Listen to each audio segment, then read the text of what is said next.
अस्सलाम वालेकुम। अच्छा भी पहल एक छोटी जी गल है, शुगल दा शुगल है ते मत दी मत है।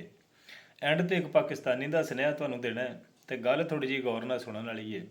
ਸਟੇਜ ਡਰਾਮਾ ਇੱਕ ਵੇਖਿਆ ਸੀ ਤੇ ਉਹਦੇ ਵਿੱਚ ਨਾ ਇਹ ਸ਼ੁਗਲੀ ਜਿਹੜੇ ਸਾਡੇ ਹਨ ਨਾ ਕਰੈਕਟਰ, ਉਹ ਇੱਕ ਕਹਿੰਦਾ ਹੈ ਵੀ ਕਿੰਨੇ ਭਾਈ ਹੋ ਤੇ ਦੂਜਾ ਆਖਦਾ ਅਸੀਂ ਖਰੇ ਉਹ 15 16 ਦੱਸਦਾ। ਤੇ ਉਹ ਆਖਦਾ ਓਏ ਯਾਰ ਤੁਹਾਡੇ ਪਿਓ ਨੂੰ ਹੋਰ ਕੋਈ ਕੰਮ ਨਹੀਂ ਸੀ, ਉਹਨੂੰ ਸਮਝਾਇਆ ਕਿਸੇ ਨੇ ਨਹੀਂ। ਉਹ ਆਖਦਾ ਆਹੋ ਉਹਨੂੰ ਸਮਝਾਇਆ, ਇੱਕ ਦਿਨ ਆਈ ਸੀ ਇੱਕ ਮਨਸੂਬਾਬੰਦੀ ਵਾਲਿਆਂ ਦੀ ਕੁੜੀ ਤੇ ਉਹਨੇ ਕੋਈ ਡੇਢ ਕੁ ਘੰਟਾ ਲਾ ਕੇ ਮੇਰੇ ਪਿਓ ਨੂੰ ਸਮਝਾਇਆ ਸੀ ਤੇ ਫਿਰ ਮੇਰੇ ਪਿਓ ਨੇ ਅੱਧਾ ਕੁ ਘੰਟਾ ਲਾ ਕੇ ਉਹਨੂੰ ਸਮਝਾਇਆ। ਉਹ ਪੁੱਛਦਾ ਫੇਰ, ਕਹਿੰਦਾ ਹੁਣ ਉਹਦੇ ਵਿੱਚੋਂ ਵੀ 3 ਭਰਾ ਨੇ ਸਾਡੇ। ਗੱਲ ਉਹੀ ਹੋ ਗਈ ਏ। ਮੁਹਸਨ ਨਕਵੀ ਸਾਹਿਬ ਗਏ ਨੇ ਅਮਰੀਕਾ, ਇਹਨਾਂ ਨੇ ਜਾ ਕੇ ਜੋ ਵਿਲਸਨ ਨੂੰ ਕੋਈ ਡੇਢ ਕੁ ਘੰਟਾ ਲਾ ਕੇ ਸਮਝਾਇਆ ਹੈ ਤੇ ਹੁਣ ਉਹ ਬੰਦਾ ਅੱਧਾ ਕੁ ਘੰਟਾ ਲਾ ਕੇ ਇਹਨਾਂ ਨੂੰ ਪਿਆ ਸਮਝਾਉਂਦਾ ਹੈ।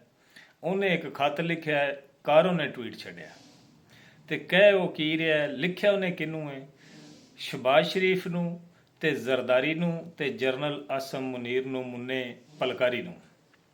ਉਹਨੇ ਖੱਤ ਲਿਖਿਆ ਤੇ ਕਹਿੰਦਾ ਉਹ ਇਹ ਵੇ ਬਈ ਬੰਦੇ ਦੇ ਪੁੱਤਰ ਬਣ ਜਾਓ ਤੇ ਇਮਰਾਨ ਖਾਨ ਨੂੰ ਆਜ਼ਾਦ ਕਰੋ।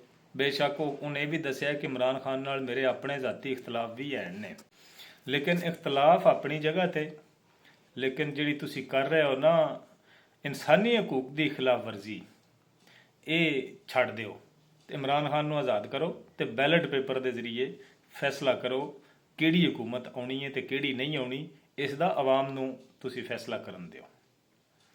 ਖਾਤੋਂ ਦਾ ਮੰਜ਼ਰ ਆਮ ਤੇ ਹੈ ਤੇ ਮੁਹਸਨ ਨਕਵੀ ਸਾਹਿਬ ਦੀ ਜਨਾਬ ਚਾਲ ਉਲਟੀ ਪੈ ਗਈ ਹੈ ਤੇ ਮੱਤ ਦੇ ਵਿੱਚ ਇਹ ਵੇ ਕਿ ਜਦੋਂ ਕਿਸੇ ਦੀਆਂ ਚਾਲਾਂ ਉਲਟੀਆਂ ਪੈਣ ਲੱਗ ਪੈਣ ਨਾ ਤੇ ਫਿਰ ਉਹਨਾਂ ਨੂੰ ਚਾਹੀਦਾ ਹੈ ਕਿ ਹਥਿਆਰ ਸੱਟ ਦੇਣੇ।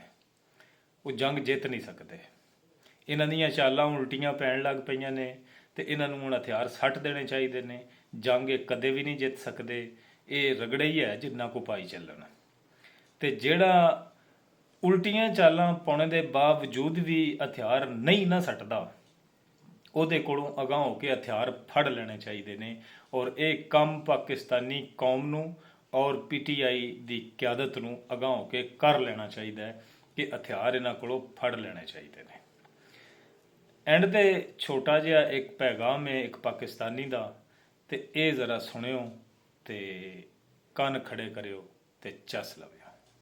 उठो पाकिस्तानियों, खान ने कोई ठेका नहीं लिया हुआ तुम्हारे मुल्क को बनाने का। ये तुम्हारा मुल्क है, तुमने रहना, तुम्हारे बच्चों ने रहना इसमें। तुमको लड़नी है ये जंग।